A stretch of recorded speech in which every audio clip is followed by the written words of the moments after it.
अनुपम प्यार है। हमको अपने भारत की माटी से अनुपम प्यार है।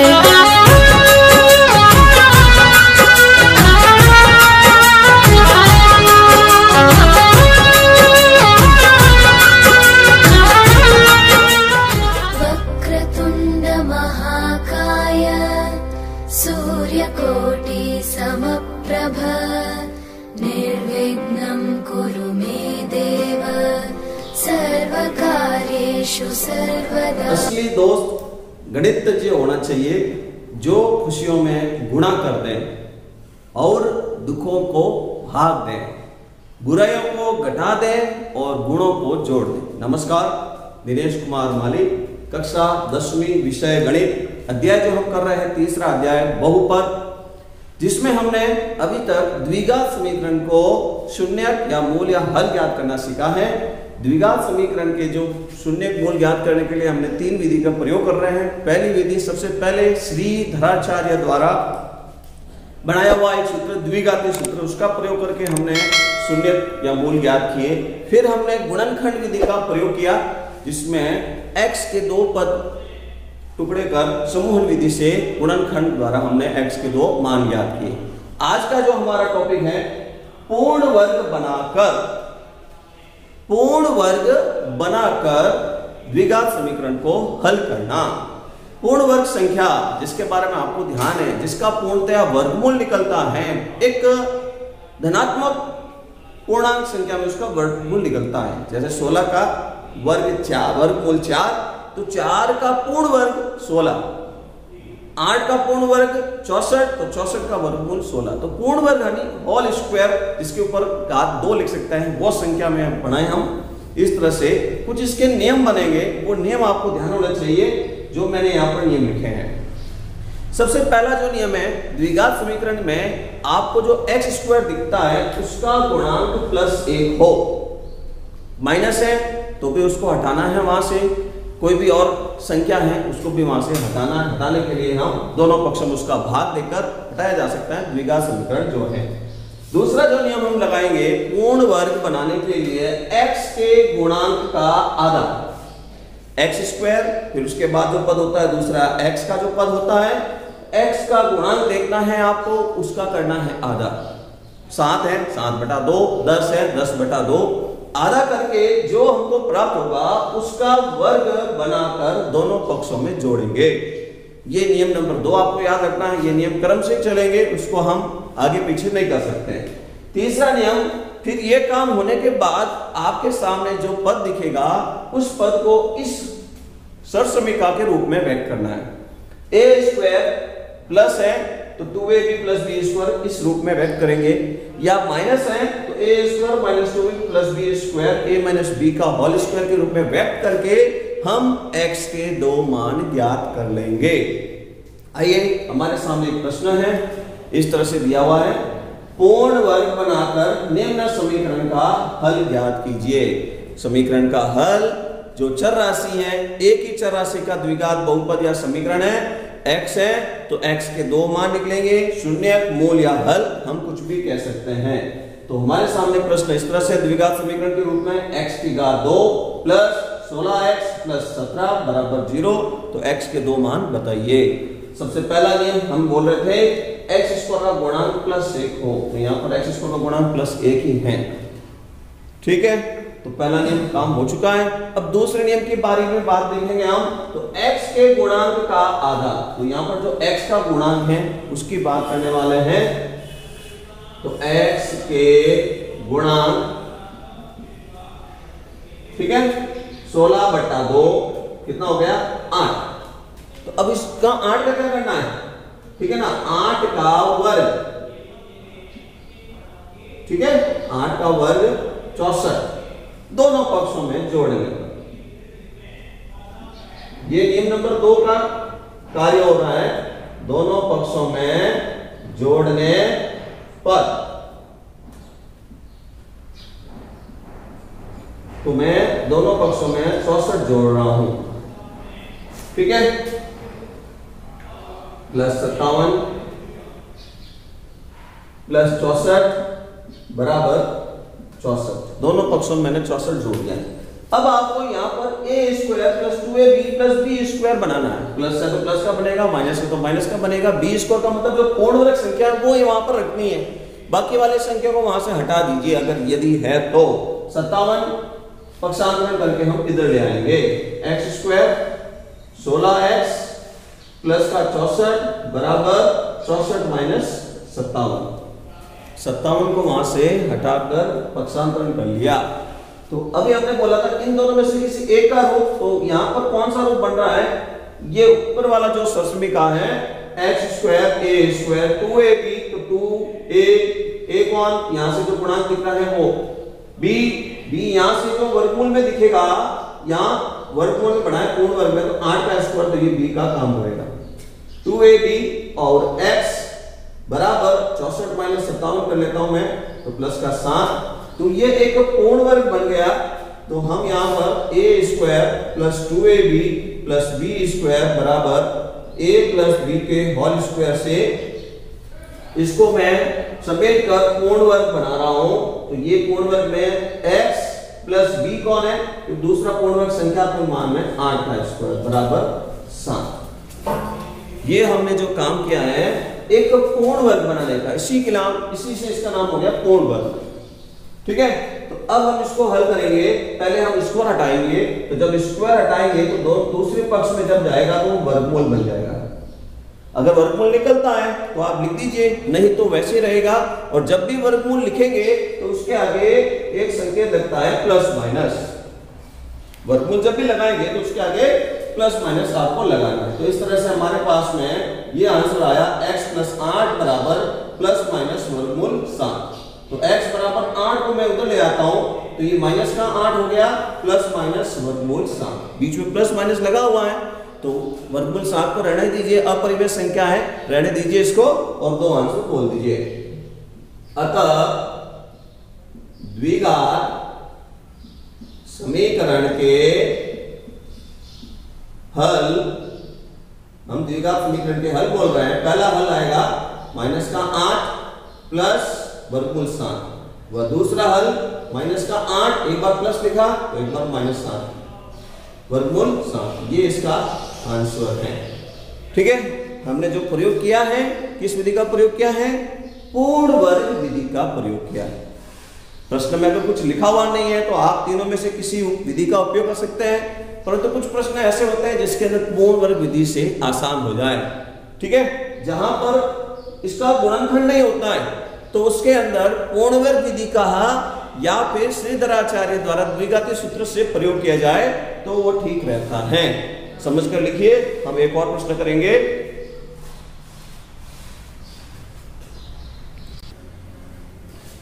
तो आइए हमारे सामने एक और प्रश्न है जिसके अंदर फिर हमको बोल रहा है पूर्ण वर्ग बनाकर निम्न समीकरण का हल ज्ञात कीजिए। प्रश्न में लिखा हुआ इस तरह से है 3x प्लस 2 ब्रैकेट बंद, फिर 2x प्लस 3 दूसरा ब्रैकेट बंद बराबर 6। प्रश्न में जो दिया हुआ है द्विघात समीकरण का रूप बनाना है हमको, तो पहले हम इसको द्विघात समीकरण के रूप में बनाएंगे। 3x का गुणा मैं करूंगा 2x प्लस 3 से, 3x का गुणा होगा 2x प्लस 3 से। हल करना मैं शुरू कर रहा हूं। ठीक है, फिर वापिस यहां जो दूसरा पद है प्लस 2, तो प्लस 2 का गुणा होगा दूसरे वाले पद से 2x प्लस 3 से, और बराबर बनाकर 6 वैसे के वैसे लिख देंगे। अब गुणा करेंगे हम, तो देखिए गुणा कर रहा हूं मैं शुरू। 3x का गुणा 2x से हुआ, 3 इंटू 2 6, x इंटू x की घात 2। 3x का गुणा 3 से हुआ तो प्लस का निशान है दोनों तरफ, 3 इंटू 3 9 हो गया और x का x लिख दिया। 2 का गुणा 2x से हुआ तो 2 को 2 से गुणा किया 4, x को x लिख दिया, प्लस है इधर भी प्लस है तो प्लस लिख दिया मैंने। 2 का गुणा 3 से तो 2 इंटू 3 6 हो गया। ब्रैकेट में जो पद है वो द्विपदीय है, ब्रैकेट के बाद जो एक पद है द्विपद को एक पद से गुणा करेंगे तो 2 पद बनेंगे, तो 2 पद यहाँ और 2 पद यहाँ, 4 पद बन गए हैं। बराबर के अंदर जैसा लिखा हुआ है वैसे वापिस एक बार 6 मैंने लिख दिया। यदि गुणा करने पर कोई समान पद बना है तो समान पद को हम जोड़ सकते हैं। x स्क्वायर एक ही पद है, अचर पद एक ही है, x वाले जो 2 पद दिख रहे हैं दोनों ही प्लस के हैं। यदि दोनों ही प्लस के हैं तो जोड़ के प्लस का लिखना है, यदि दोनों ही माइनस के हैं जोड़ के माइनस का लिखना है। तो अभी यहाँ पर दोनों ही प्लस के हैं, तो 6x² जोड़ के मैं बना रहा हूं इसको 13x और प्लस का 6 बराबर 6। ठीक है, तो अब हम ये 6 इधर भी, ये 6 भी इधर भी, द्विघात समीकरण बराबर 0 दिखना चाहिए पहले तो 6 को पक्षांतर करके इधर ले आता हूं मैं, तो 6x² 13x प्लस 6 माइनस का 6 इज इक्वल टू 0।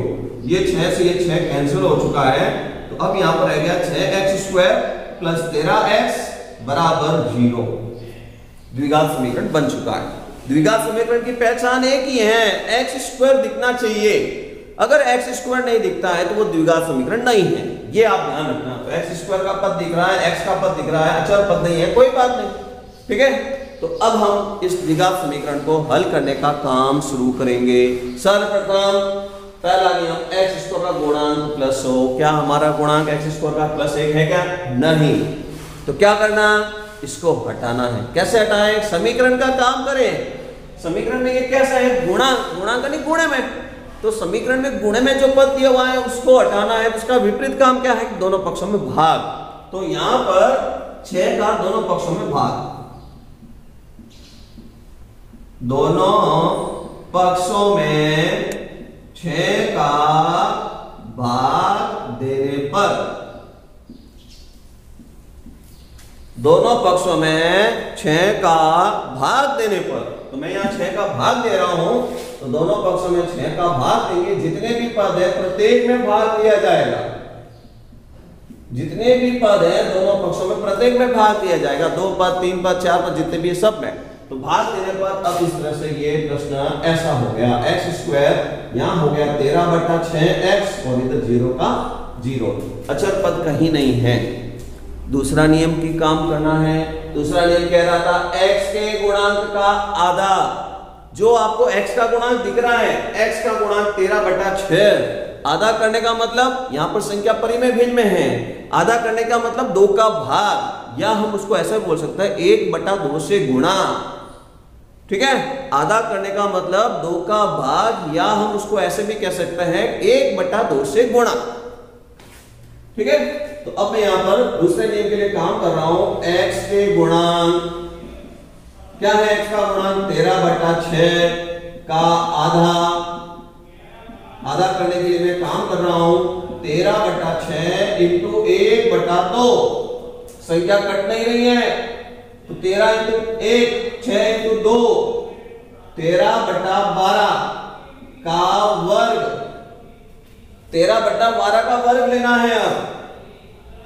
ठीक है, तो 13/12 का वर्ग 169/144, दोनों पक्षों में जोड़ने पर, ये दोनों पक्षों में जोड़ा जाएगा। ये नियम दूसरा काम हम करेंगे। तो दूसरे काम के लिए शुरू हो गया मैं, x² प्लस 13/6x, फिर दोनों पक्षों में 169/144, इधर भी बराबर में 0 था, 0 को मैंने हटा दिया, 0 प्लस माइनस कुछ भी होने पर 0 होता है, इसलिए मैंने इसको हटा दिया, 169/144। अब इधर की तरफ जो पद है, इस पद को आपको बीच में क्या है, प्लस है, a² plus 2ab plus b² के रूप में लिखना है। a और b की पहचान करके उसको होल स्क्वायर बनाना है, कोष्टक बनाकर ऊपर घात 2 पूर्ण वर्ग के नियम के मुताबिक। तो मेरे को a² तो दिख रहा है, b² यहां से दिख जाएगा, ये 13/12 यही तो हमने बनाया था, यहां से वापस ये लिखा हूं मैं, ये स्क्वायर लिख दिया। 2ab का मतलब यहां से किसका पूर्ण वर्ग, यहां से किसका पूर्ण वर्ग, वो a और b यहां लिखना है, 2a ये b, ये आपको ये पद दिखना चाहिए। तो यहां आप जो काम कर रहे हैं वो बिल्कुल सही दिखाएगा। 2 से 12 कैंसिल हो रहा है, ये पद दिख रहा है, इसका मतलब जो हम जितना भी कार्य कर रहे हैं बिल्कुल सही हो रहा है, बराबर 169/144।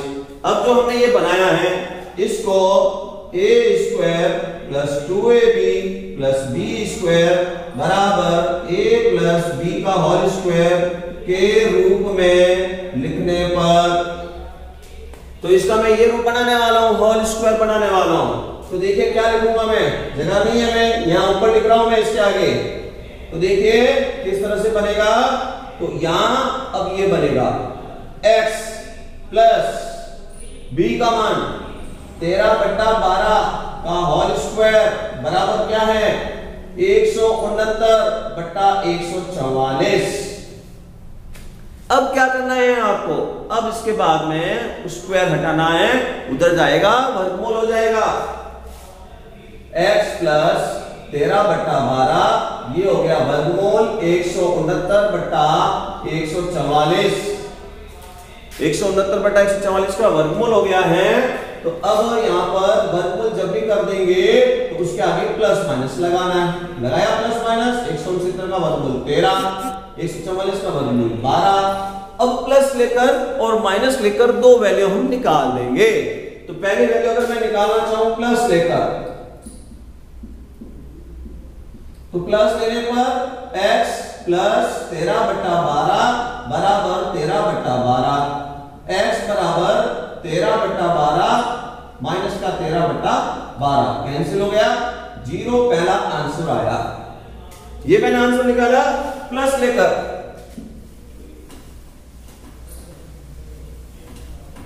ये जो मैंने पहला आंसर निकाल दिया है प्लस लेकर 13/12 माइनस 13/12 0 हो गया। अब मैं दूसरा आंसर निकालता हूं माइनस लेकर, तो अब वहां पर x प्लस 13/12 बराबर प्लस माइनस में से एक निशान वापस लिखना, माइनस का 13/12। ठीक है, तो अब माइनस का ये 13/12, ये इधर से उधर पक्षांतर हो चुका है, तो माइनस के 13/12 दोनों माइनस के हैं, कैंसिल नहीं होने वाले। एक प्लस का एक माइनस का होने पर कैंसिल होता है। दोनों को एलसीएम लिया जाए और हल किया जाए। एलसीएम दोनों का 12 ही है, तो इसलिए इसको मैं डायरेक्ट सीधा यहाँ पर माइनस का 13 और माइनस का 13। अभी मैंने बात बोली थी कि यदि दोनों पूर्णांक प्लस के होते हैं तो जोड़ के प्लस का लिखा जाता है, यदि दोनों पूर्णांक माइनस के होते हैं तो जोड़कर माइनस का लिखा जाता है। तो यहां पर दोनों पूर्णांक माइनस के हैं तो जोड़कर माइनस का 26 बना दिया। तो 2 का भाग दे रहा हूं तो माइनस का 13, 2 का भाग दिया 6, अतः द्विघात समीकरण के हल, पहला आंसर आया x बराबर 0, प्लस लेने पर यहां देखिए यहां लिखा हुआ है प्लस लेने पर, और दूसरा आंसर आया माइनस का 13/6। ये दूसरा आंसर, दो हमने आंसर निकाले। द्विघात बहुपद है, दो अलग अलग आंसर आ रहे हैं इसमें। ठीक है, तो इस तरह से आप पूर्ण वर्ग विधि का भी अभ्यास करें, परीक्षा में पूछ सकते हैं। अच्छी तरह से अभ्यास करें। कल आगे और धन्यवाद।